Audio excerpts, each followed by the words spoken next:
down for weather or other reasons, so it was a pleasing day to have everybody be able to show up on time. First thing on our agenda is bill introductions. Does anyone on the committee have any bill introductions? Seeing none, how about from the audience? Mr. O'Neill. Good morning, Mr. Chairman, members of the committee. Mike O'Neill on behalf of Walmart today, and we're asking for introduction of 22 RS 2386, an act concerning motor vehicles, a narrow venture into the area of autonomous vehicles. Committee questions? Committee, any objections? The bill will be introduced. Thank you, Mr. Chairman. Thank you. Further bill introductions from the audience? Seeing none. As I stated before, today we have the Department of Revenue here for a presentation. David Harper, welcome to the committee in person.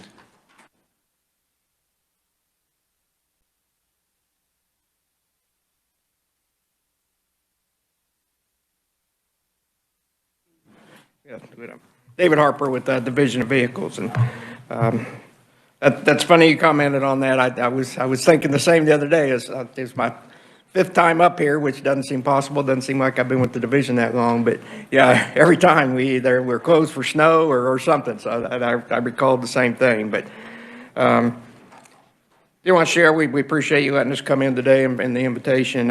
As we do this report every year, a couple of things kind of jump out at me, and one is I still have a lot to learn. The division of vehicles, there's a lot of moving pieces, a lot of moving parts, so I'm still learning.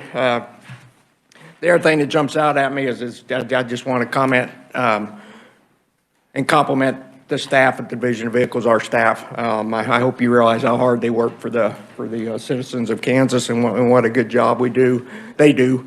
Past 2 years has been challenging for everybody, but our team's not only held the status quo and maintained, but they've also continued to improve and add new enhancements. So before we get going, I just wanted to sing their praises a little bit for you. If I could, I just plan on walking through the presentation that I hope you all have.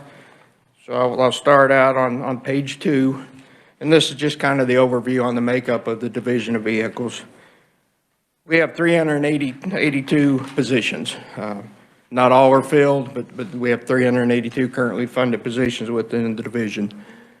The breakup are in our 4 sections. One is the administration, so the director's office. It's now myself and Jessica Tyson, who's here with me today to help take questions. As I think you all know, our former deputy, Dan Williams, has left, and we're excited for her new opportunities with the Motor Carriers Association. But tough loss for us, but again, congratulations to her on her new position.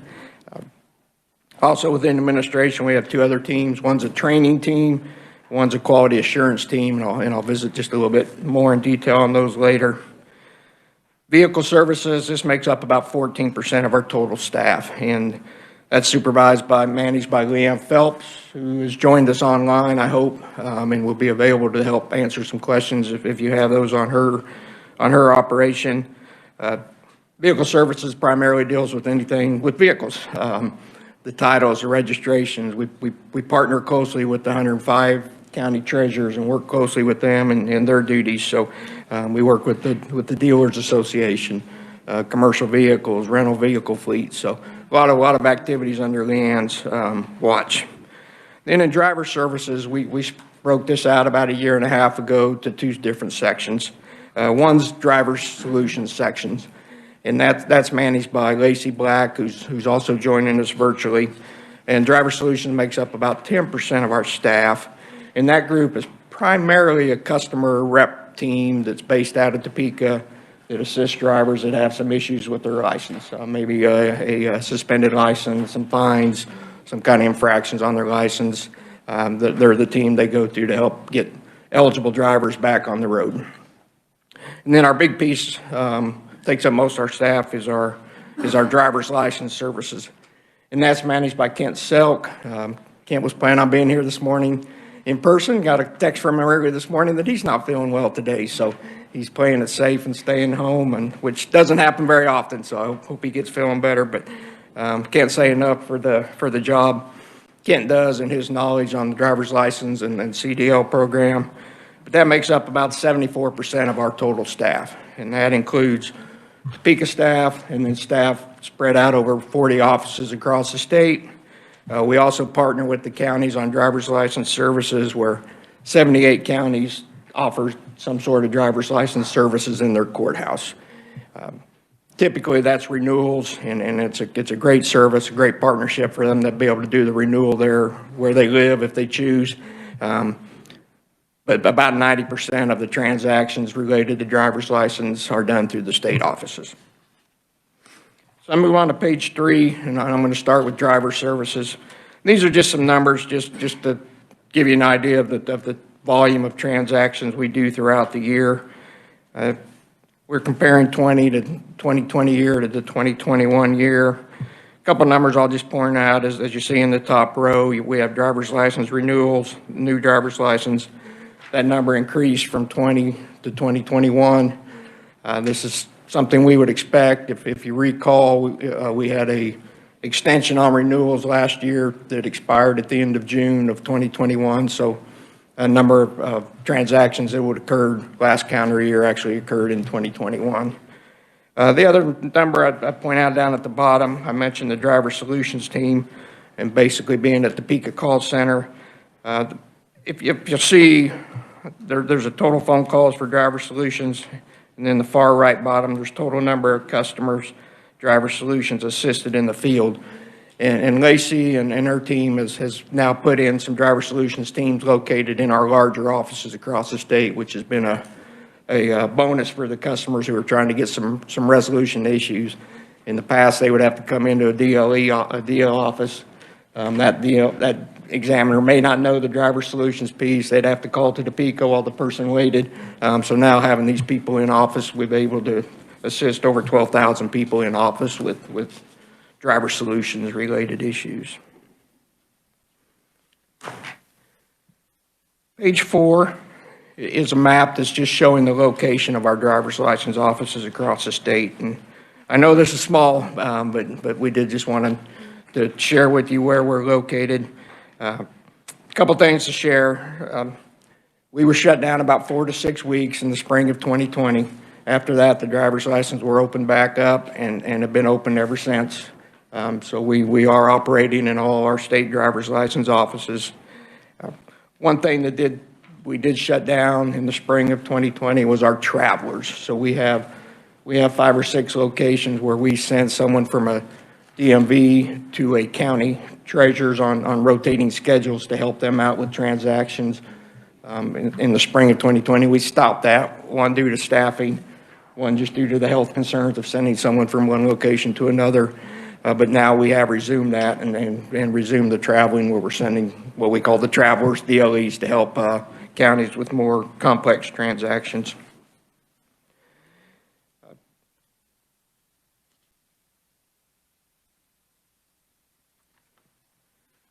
Page 5, going to touch on probably what you hear from everyone, a common problem amongst business and government agencies, and that's just the number of vacant positions we have. So I would say right now our number one challenge is just keeping people in the seats in the driver's license offices.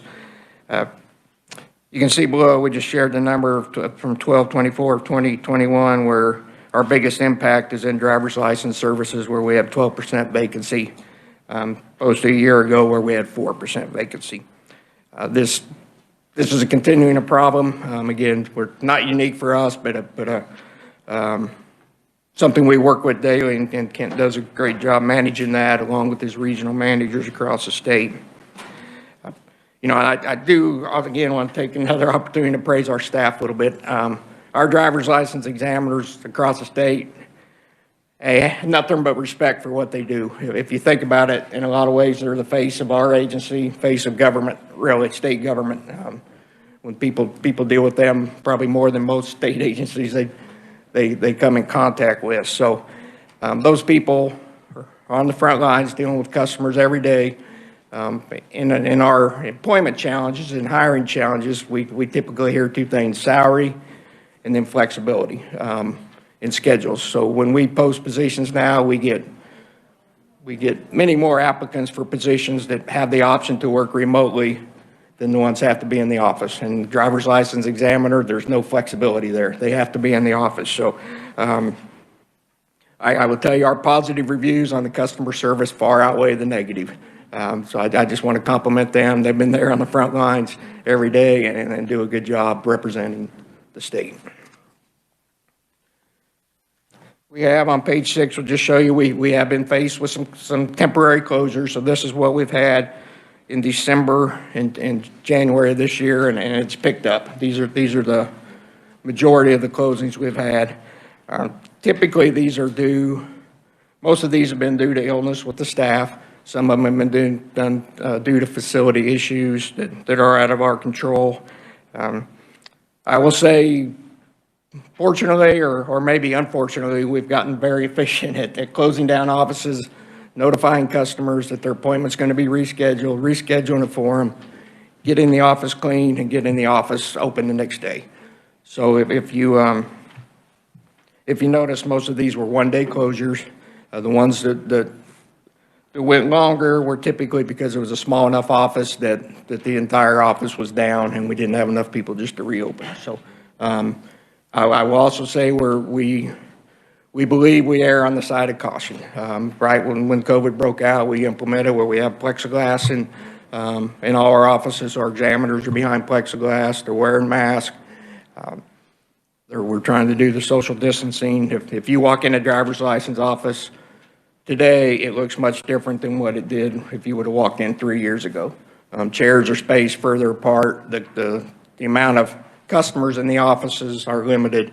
So we're doing what we can to protect our staff and protect our customers.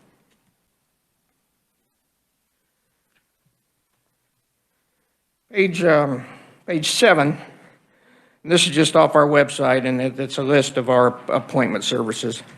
And I want to highlight, I think the key to what I think is some success continuing to serve drivers during the pandemic has been the appointment system. So we implemented an online appointment system in our 11 largest offices. We had this in place prior to COVID, and it's a great thing we did. These offices do about 65% of our transactions across the state. I can tell you, talking to other states, there was a lot of states scrambling to add appointment systems after COVID hit. So we did this as a business need, but it helped us tremendously. We did then add appointments, go to an appointments preferred system in our smaller offices, but it was a call-in system. They were calling in, hopefully getting hold of an examiner, plugging it into a spreadsheet. Not an efficient system. Just recently, we did go live with an online system for every office in the state now. So any office in the state, you can go online and click an appointment, and that's what we encourage. We still take walk-ins.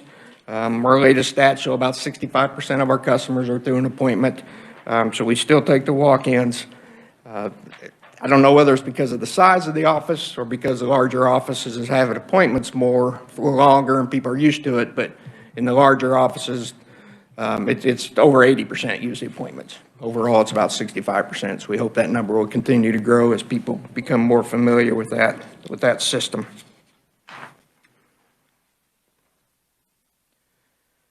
Page 8, just want to show you some of the results of what we're doing. This is a graph that shows average service times in our driver's license offices. And as we got looking at this, we noticed that the 2021 year that did not show up on the graph. So, but I'll point out a couple things. If you look at the orange, that was the 2018 year, and you can see the times were, especially in the summer months, nearing 60 minutes for customers. And this is not wait time. This is wait time plus service time. So this is how long they are in the office from the time they walk in, sit down, get called to the examiner, get served, and leave. That's what this time represents. So you can see back in 2018, those high numbers are what prompted us to think we have to do something different. Just having people show up without scheduling is not a good, efficient business model for us. That's when we started doing the appointments. The results were good. I will share with you, I just looked up the last couple months. In December of 2021, our average time was 18 minutes across the board. For January, our average was 20 minutes. For the year long in 2021, the average was 20 minutes for service time, wait time and service time. The other thing I wanted to point out, and this is on page 9 and page 10, this is our next available appointments. So people are able to get in quickly when they need to. We're hoping you have a year in advance to renew your driver's license, but we understand not everyone plans that far ahead. But if you look through here, I think 74% of the officers on this list have an appointment available within 1 week. So that's good. The ones down at the bottom that do not are usually due to smaller staffing issues. I know late this here at the bottom where you can't, February 4th, the date, you can get in, and we're down staff there. This is something we watch closely too, just to make sure we were keeping up with the number of appointments. Do we need to allow more appointments? Do we need to modify those schedules? So we're pleased with the results. Page 10, this is for the CDL services. We hear, and you probably do as well, across the country, there's a lot of states struggling with getting CDL drivers in to get tested, licensed, permitted. In Kansas, our manager, Brian Brunt, I think does a fantastic job working with the CDL folks. You can see here on the CDL appointments, February 14th is the latest date that you would be available to get into one of our offices, and that's in Salina. I want to also point out that Brian and his team, they don't just stay in our offices. They're out and about. They're out doing special events, trying to go where the drivers are. I think it was first of last week that they were in Seneca, took several examiners up to Seneca, and they worked with the group called Ag Partners Co-op. And they did a special CDL event for 2 days, and I think they processed over 150 drivers, tested over 150 drivers up there in 2 days. So very, very successful, helping the ag industry, and then we'll continue to look for opportunities to do events such as that. Page 11, we're also looking for opportunities to serve customers outside of coming to the office. So this is just a list of different services drivers and vehicle owners can acquire by going online on the KDOR site. I'll point out about 3 of these are related to our app, to our mobile app, and that's provided by a partnership with Payit, and the app is ICANN. Primarily, the ICANN app's used now for online vehicle renewals, registration renewals, and we also now have the capability for driver's license renewals. We're continually working with ICANN and their team, or with Payit and their team, to add additional services to that app, so there's kind of a one-stop place for people to go. Right now, we have in the works where you could go do an address change. I know there's some other things in the works with that team, but online services is something we want to continue to build.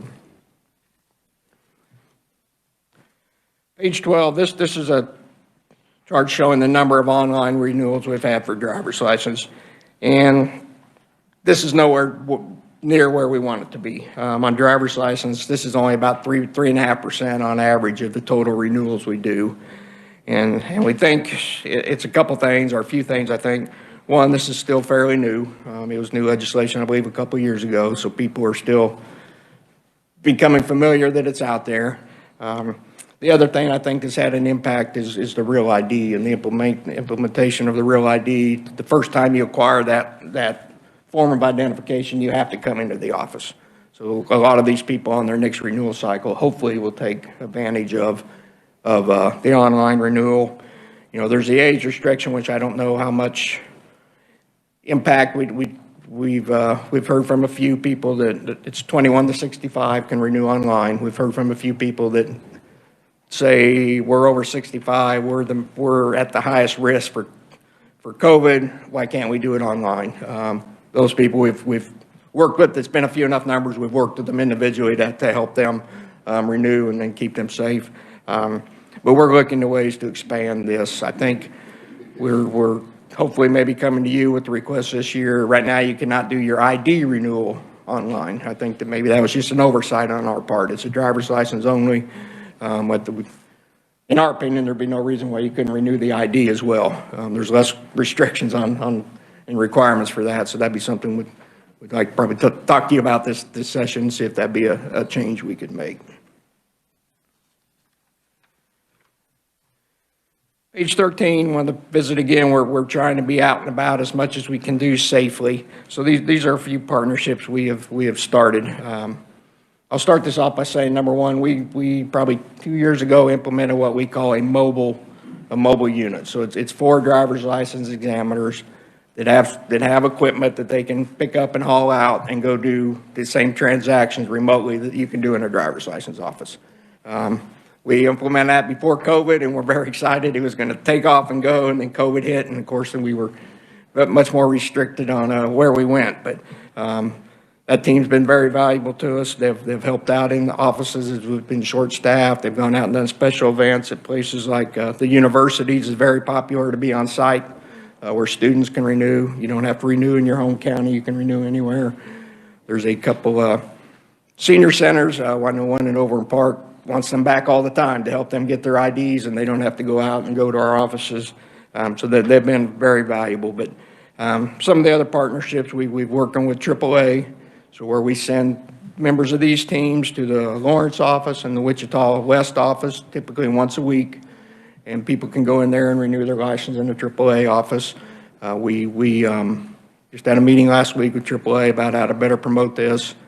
Maybe looking to do a trial, maybe in Topeka and some other AAA offices. It's our understanding that we're working with the Kansas AAA, the the Kansas City. A lot of those are with the Missouri AAA group, and we haven't coordinated with them yet. So these are related just to the Kansas AAA program. Another one is with our partnership with the Department of Corrections, and this is something we've been working on for several years. The numbers aren't huge. You can see we've assisted 506 applicants, but the benefit, and especially what the Department of Corrections tells us, is the benefit for that person before they're released to have their state ID on them is big for them. And I'll give our IT folks and Kent Selk and others credit that they set up a system where my non-technical mind describes it as we remote desktop in. They have equipment on site. Our people in our office remote in, do the photo, do everything they need, and they can get that ID there on site without having to come to our office when they're released or at another time, and we're not having to send people to sit in their location. So that's been big. And just this fall, we started, Wichita Police has what they call a Second Chance Thursdays, where they're bringing people in and trying to help them get back their driving privileges back. We started sending driver solutions team there this fall, and they've been very appreciative, and we've served 189 applicants just in the few events we've been at. So those are just things we're trying to get out and about and provide services outside our normal locations. One other thing that we're kind of excited about on page 14, we're also offering some in-home services. So if you're not aware of it, and if you have an Alexa skill, you can go on there and say you want to take a Kansas practice exam, and it'll pop up a driver's test, like you can get out of the book and give you different tests, give you multiple choice answers, and then give you the correct answer. This is the NIC. We've worked with them. They helped us get this going. We have it in Spanish version now, and we're told we were the first state to get it going on Alexa, and then we were definitely the first to get it going in Spanish as well. So kind of a neat thing, and a chance for people to have another option to study for their test. And then when they're ready to take their written test, we're in a pilot program where you can take that test from home. There's certain requirements you have to have on your system with the camera. It's monitored, the testing. So far, the response has been good. You can still definitely come to the office and do the testing, so this is just another option for people. We went live on this in April, and have serviced about 4,300 people have done this. I think it's kind of interesting, and when I look at the numbers, about 20% of those people are doing it on weekends. So that's a nice option for them to take their tests and if they can't get to the office. The one thing we monitor is pass-fail rates, and the pass-fail rates on that exam is very consistent with what they get in the office, which is about 70 to 75% pass on the first time. And again, this is a pilot program. We have an RFP out to, we think it's been successful, so we have an RFP out now for bids to make this more of a permanent program. Page 15, just want to update you on the Real ID project in Kansas. As you are aware, the deadline, federal deadline has been extended a couple times, so now it's May 3rd, 2023 is when you have to have the Real ID if you want to use that as identification for travel or entering a federal facility. Again, Kansas is an optional state. You do not have to get the Real ID. Your regular driving credential is just fine for driving purposes. This is for federal identification. Couple things, Kansas, we started implementing this in August of 2017. So now if you think about it, with the go live date not till 2023, we're about 6 years out. So we've gone through a full 6-year renewal cycle on driver's license where people have had the opportunity to get their ID. We were ready to go live I think when the first deadline, we weren't one requesting the extension. We feel like we're in good position. Bottom line on the graph, you can see that about 65% have the Real ID of the credential holders in the state. About 65 are Real ID now, and about 85% have had the opportunity. They've been in and say, I'll get the Real ID, or no, I don't need it. So we continue at our continued rate, we will be fine.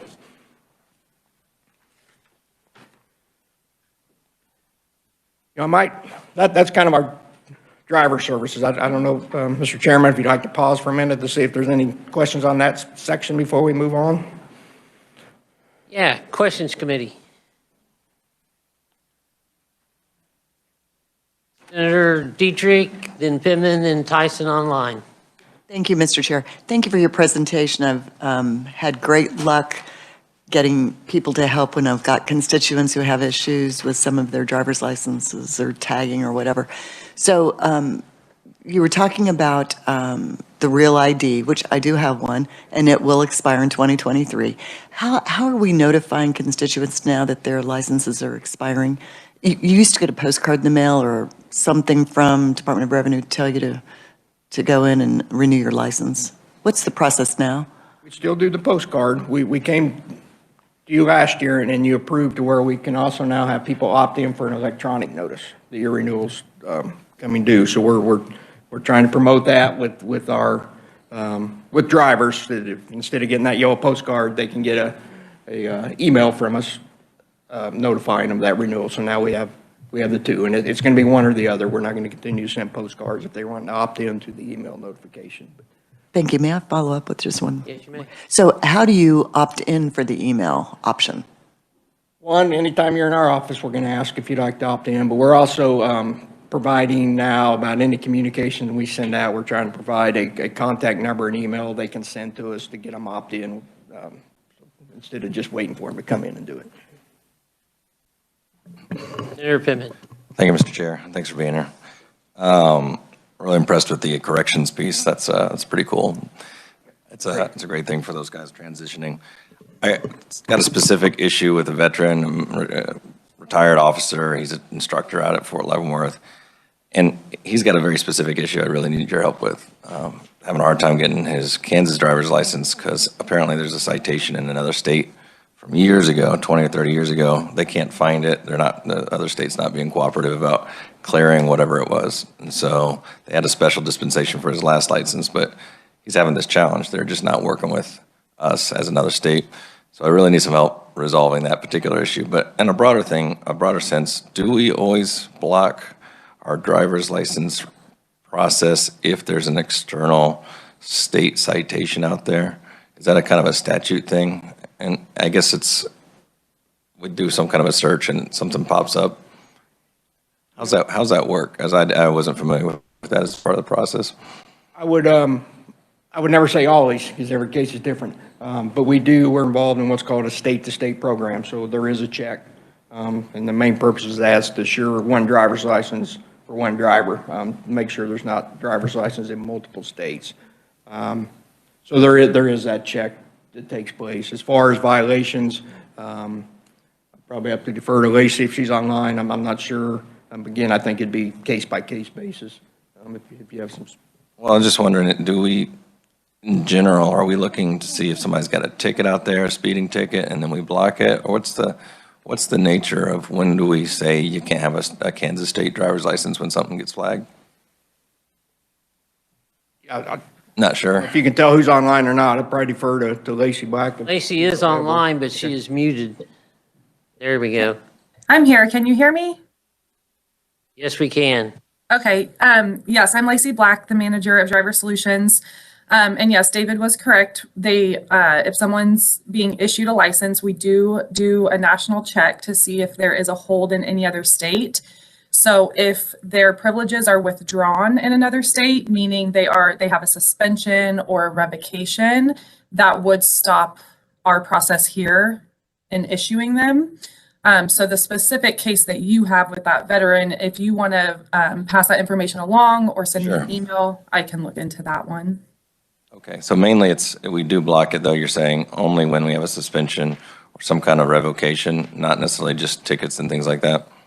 Correct. Their actual privileges would have to be suspended or revoked in that other state, and that would stop them from getting issued somewhere else. Okay, thank you so much, Lacey. You're welcome. Senator Tyson. Thank you, Mr. Chairman. Thank you for bringing in PVD also.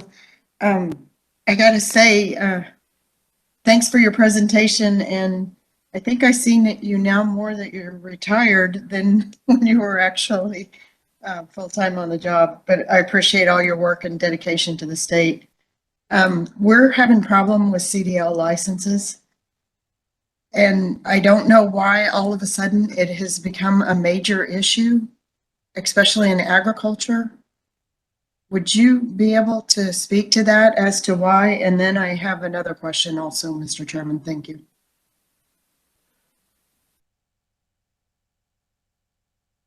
Can you elaborate on the CDL issues you've had? Well, apparently the parameters have changed for getting the license or renewing the licenses, and it's created a hardship, or else the Highway Patrol is not understanding the agriculture exemptions. I'm not sure what the case is, but they're being ticketed. They're having a hard time getting their licenses, and they were told by Senator Marshall's office that they could change it at the federal level, but that the state can actually implement some exemptions that would help in the situation. And I'm having a difficult time finding out any specifics on this so we can actually move on it. Okay. Yeah, I haven't had issues brought to my attention. I mean, we make an effort to work with the Department of Ag and other ag groups to help them, especially in harvest time with the custom harvesters. We try to do special events. So I'm not aware of this. If you could possibly, if there's a contact person we could reach out to, maybe to get more information, we definitely look into it for you. Yeah, I'd be glad to reach out to you. I was on a Farm Bureau meeting this Monday. It came up then, and I had two people reach out to me yesterday, completely different groups. So it is going on. They weren't in communication with each other. So it is an issue, and I will reach out to you. Thank you. The other one is the opt-in on the postcard. I have some heartburn over that. A few years ago, the department attempted to not send out the letters on vehicles for tag renewals. And we had to get a little bit heavy-handed and actually put it in legislation. The county treasurers were up in arms and begging the department not to do it. And the department would not listen at the time. And I have a feeling we're going to be in a similar scenario with these cards, that most people rely on those cards in order to know when to go update their license. Thank you, Mr. Chairman, and thank you again for all your work, baby. I would, if I may, just clarify on that, Senator Tyson, we did come for legislation last year, so that is in the statute, and it's, and I remember, I believe you expressed concerns last year too, and that's why we went strictly with an opt-in. We're not sending them to everyone. Those that still want to receive the postcard are going to receive the mail postcard. This is a voluntary program. Okay, thank you That's very much. voluntary for the electronic. The postcard's coming if you don't opt in. Correct. Yes, sir. Excellent. Committee, further questions? See none, you may proceed. Thank you. All right. I'm on page 16, and one just mentioned a couple of other teams we have before we go to vehicle services. One is our Division of Vehicles Training Team, and this is a 4-person team, and I think what sometimes get overlooked in our duties is that we're required to get people ready to serve the public. So our training program is huge. And this is not only for our employees, but this is for all county staff, third-party vendors, anyone that uses a state system. One of the impacts of COVID was suddenly how are we going to train all these people? And on our little 4-person team, I think, has done a great job of moving us to virtual training, and that's something we can continue on with the future. But you can see that the chart here and the numbers, these are for our different systems and the number of students they trained during the past year. So they were quick to get online, quick to maintain that system. So again, I think that gets overlooked, the responsibility of making sure we have trained users on the systems. The other thing I mentioned too is our quality assurance team, and the last 2 numbers there, Team Connect and quality assurance, relate to what the QA team does. And if I flip on to page 17, several years ago, we made an emphasis of improving our reviews / audits of users of the system. And this is our state employees, this is county employees, this is third-party vendors. So in 2021, this team did 82 reviews. Some of these may have been the same jurisdiction. They may have been a follow-up review. We don't have the staff to do every year, so they're on a cycle, but this has definitely paid dividends. And then below, I reference it as Quick Connect because that's the way I think of it, but it's officially a Team Connects. And this is something our quality assurance team implemented a year ago that I think helped our partnership with the county treasurer. So they send out a short survey to each county treasurer, kind of seeing what issues they may have. They review that survey, they'll get the people we needed from our team, and they'll get on a short 30-minute call with that county and discuss issues one-on-one with them. Very good program, in my opinion. And in 2021, we did 98 of those calls. So again, just trying to continue to build our partnership with the county officers. Page 18, we'll go on to Leanne Phelps section, which is vehicle services. Again, I wanted to just share some numbers just so you can get a feel for the number of transactions we do. And I think on vehicle services, this also kind of shows the different areas they hit. You can see up top, we do the automobile dealer licensing. We do the salesperson licensing. It's interesting, that number stayed pretty stable from 20 to 21. And as you look down through these numbers, most did stay pretty stable. Very bottom row shows the number of total vehicles registered in the state. Number total of trailers, titles issued, just again, just trying to give you a snapshot of what we do and how many transactions we process. Page 19, this was our #1 project with vehicle services for last year, and this is the National Motor Vehicle Title Information System, or the NMVITA system. A note on here that we went live with this in August, and we were the 49th state to go live. And basically, what this is a vehicle history check. It's a consumer service. It's a law enforcement tool. It's a tool for dealers. And in my opinion, if we were the 3rd state to go live, it wouldn't have been that critical that we got on. But with us being the 49th state and all the other states are on this system and have this check, my opinion, this just highlighted Kansas as a place you could come with some title issues, some stolen vehicle, different issues on the automobile history. We needed to get going, and when we were behind the curve on this, and all compliments in the world to Leanne, her staff, our IT staff, the county treasurers, the automobile dealers, law enforcement. I'm understating how big of undertaking this was, but I think this is big for Kansas. And Senator Bowers in the auto profession can probably relate. So that this was big, and this took up a lot of our time for 2021. I'll just reference, I know at one of our dealer review board meetings, Don McNeely commented that he, of all the system rollouts that he's been through with KDOR, this one went the smoothest that he can recall. So we appreciate him sharing that, and again, just thanks to all those that were involved. On page 20, this shows the number of online vehicle renewal transactions. We do about 35% on average each year is done online. Again, this was something that's been going on longer. It was in our prior system, but it's now also done through our ICANN app. As you can imagine, in 2020, some of the treasurer's offices were shut down. Those numbers went up. They've settled back down a little bit, but again, we're trying to provide all we can as far as online services. Page 21, this is, I don't know if we've been asked about this and didn't know if it ever showed you, but the next 2 pages just show you all the plates we have in the state of Kansas and how many are issued for each one.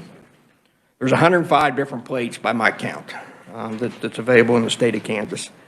And I will remind you all, in August of 2018, we changed the way we produce these plates. We're now a digital production process, produce on demand. In the past, the division had to try to estimate how many plates were going to be ordered, tried to have an inventory on hand in all the county treasurer's office. So 2018, we went to this new system, and I think it's worked well. About 1.5 million, I think, now have been produced digitally in the state of Kansas. But those are the numbers. You can see the total comes up to 3,189,278. About 77% of those are just the standard plate. And we do, if interested, we do have a PDF that shows a image of each plate. Be happy to send it over if any of you are interested in viewing those. Page 23, page 24 shows the new plates that went into production. Some of them just January 1 of this year, but these are ones that came about as far as legislation last year. You know, the process, we work out with our vendor, which is Center Industries out of Wichita, who works with 3M. We work with the plate sponsors on the designs. You know, our digital production allows us, I think, a little bit more flexibility on how creative people can get on their plate designs than what they could in the past. But these are the military plates that came out. Bottom right on page 24, I did want to point out, and this was the result of legislation from last year, you can now do a personalized plate on the standard background. And that went into production January 1 of this year, so that option is now available.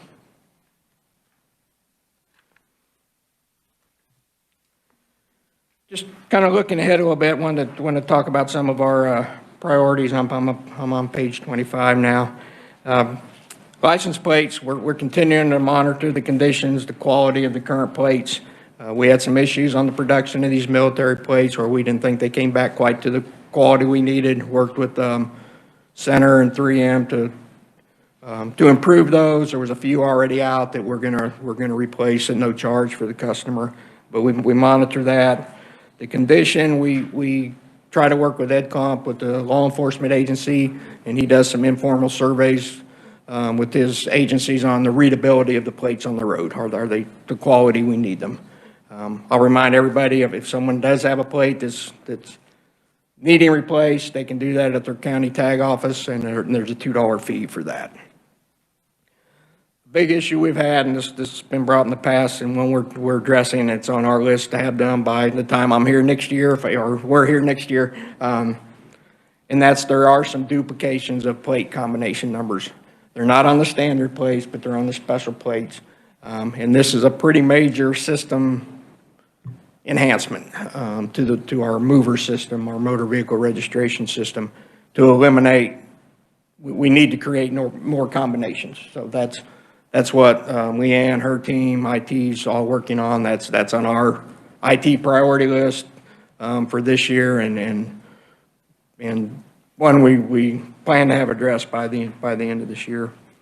Other priorities continues to be customer service. We're going to continue to watch that DL service time. Our goal would be 25 minutes max that you can be in and out, and we're meeting that goal.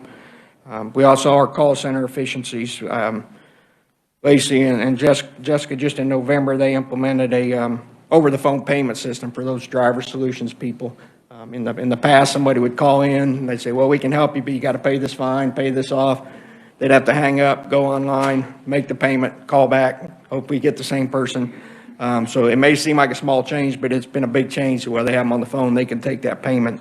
And just since November, we've already had 232 people take advantage of that. But that's something we're looking, hopefully, some over-the-phone payment methods for Leanne's call center and others as well. Implementing a live chat function. Some people love it, some people don't. But when you're online, where we can pop up with that chat bot. Vehicle registration kiosks. This is something we're working with. There's several county treasurers who want to install some kiosks in their jurisdictions to where you can walk up and do your vehicle registration through the kiosk. They're big in some states, they're non-existent in others, but we definitely want to work with the counties, and that's on our, I think we have a meeting here in a couple of weeks with the counties again on those, but that involves some system work from our end, so that's why it's on our priority list. The online services I've mentioned a couple of times. We're just trying to continue to expand what we can do online. The electronic process for insurance companies to submit documents would be big for driver solutions and for the people we referred to. The ICANN, the app enhancements, we're continuing to look at more things we can do there. I have enhancements to CDL program. We were made aware just towards the end of just about a few weeks ago that Federal Motor Carrier Safety Administration is going to be offering considerably more money this year in grants to state agencies. So we are involved in a seminar the 1st of February. We want to be ready to go. We want to take advantage of that. So I'm not sure on the specifics of Senator Tyson, your issues you ran into, but these are system things, staffing things, different issues we need to take care of. We want to be ready to move and take advantage of the grant money. We also want to enhance our partnership with the Department of Education and the driver schools. I think we've been seen more as kind of a watchdog on that than a partner, and we want to improve that. And I think I saw just yesterday, Department of Ed, there was a bill last year introduced to where they would move that oversight of the driver's education program to the Department of Revenue. So I think that bill is resurfaced this year, so we'll be talking to them and seeing if that's something the legislature chooses to move forward with. And then also just want to continue our driver's license refresh projects. If you've been out and about, driver's license offices, I'm hoping people have noticed a great difference in their appearance today than they were 4 years ago, and we've made a conscious effort to improve those. We've opened up a number of new offices. We've remodeled a number of offices. We're on our current list right now, Great Bend, Barton County. We were in the courthouse. They're telling us they need that space for something else. We're looking for a spot in Great Bend. Manhattan, we have a RFP out for a new Manhattan office. May not move, but we're exploring options. Our goal would be to find something southwest that it could be large enough to do CDL testing as well on site, and that could help with some of the traffic we get in Junction City on the CDL program. Kansas City, the Wyandotte County offices, we have an RFP there. We're looking for potential spaces. As you saw in my notes on the office shutdowns, we've been shut down a few times there just because of heating issues, plumbing issues, those kind of things. So that bid is closed, and we're looking there. And then our mission office, which is always one of our largest, we've been looking for one of our busiest. We've been looking for 2 or 3 years to possibly relocate. Worked with Johnson County about possibly even partnering them with a location adjoining their tag office. But we're ended up, the most feasible thing is if there's a space right next door to where we're at that they're willing to remodel for us and configure the way we need it, so we'll probably be doing a move there. Then the very last page is just contact information. So Lacey's is on there, Senator Pittman, if you want to reach out to her with that information. Okay, great. But please reach out to any of us at any time. We'll be glad to help. Happy to take any questions. You have time for one or two questions. We have another committee coming in. Senator Dietrich. Thank you, Mr. Chairman. Thank you again for being here today. I've got a titling of hitched trailers question. So I have a constituent who's had a trailer for 23 years, just sits kind of by the side of his house.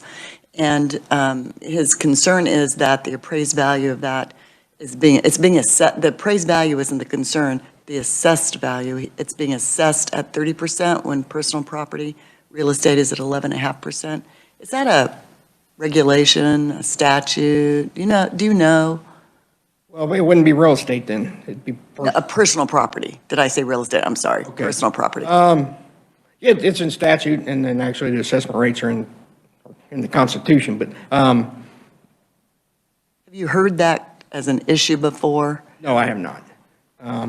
Again, feel free to share our contact Well, I think he's been in contact with the Department of Revenue, and that's how we found out it was being assessed, and at that, or taxed at that 30% rate rather than 11.5%.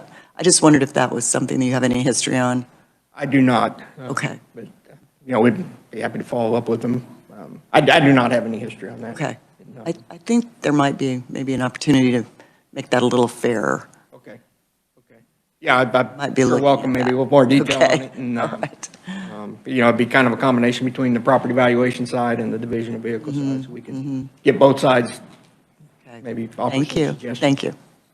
Senator Bowers and Senator Tyson, and we are pushing the time to get out of the room. We have a committee coming in behind us. Well, thank you, Mr. Chairman. I only have good things, David. I want to send out kudos to Leanne Phelps and Kent Selk. I can't even remember a time they haven't helped me promptly, and that's either as a car dealer or as a senator. So I really, truly appreciate. So you have great staff there. I never hesitate to call, and the problem's always solved. So I'm very, very happy about that. Several things that we didn't really cover, and I'll do this real quick. Dealer licensing is all online now. It's a wonderful process from a dealer since 1988, how it went from paper to signatures to everything online, very simple. New dealer training is very important also, that the folks should know that there's a lot of state numbers that need to be set up. So if they can do all that before they leave the building with their license, that's a wonderful program. I think those are the things I want to hit on as a dealer. I think those are very important things that your office is doing. E-liens and e-titles are another great system too. I really appreciate your mobile units that went out. I could see us using those in the rural areas, and we might have to talk about that a little bit. And one thing I've discovered is popping up occasionally is toll billings that are going to constituents from, they don't have a semi, but they're getting a bill in the mail, and your department has been able to sort those out. It's time consuming, but they are able to fix those for us too. So those are coming up occasionally, once every quarter or so. So. And I would, if I may, just real quickly, just add, on the toll billing and all, we've had some issues between Kansas and Oklahoma. We're actually working with Oklahoma now with their toll roads to try to share information and hopefully some of those, if they're crossing the line, those. They're one-on-one individual unique situations. So as long as we have someone who helps us take care of that, because people are really frantic after about the fifth bill. So thank you, David. I'm very, very happy with your agency. Very happy. Thank you. Senator Tyson, you have 1 minute. Thank you, Mr. Chairman. David, could you get us a list or parameters that the department is going to have to be required to do in order to qualify for the grant? Could you email that to the committee?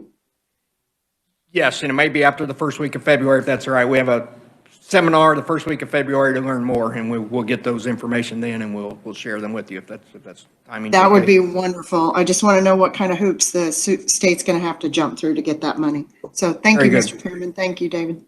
You're welcome. Thank you, David and crew, for your great presentation as always. Glad you can make it. Glad there's not a lot of snow. Committee, we are adjourned. All right, thank you.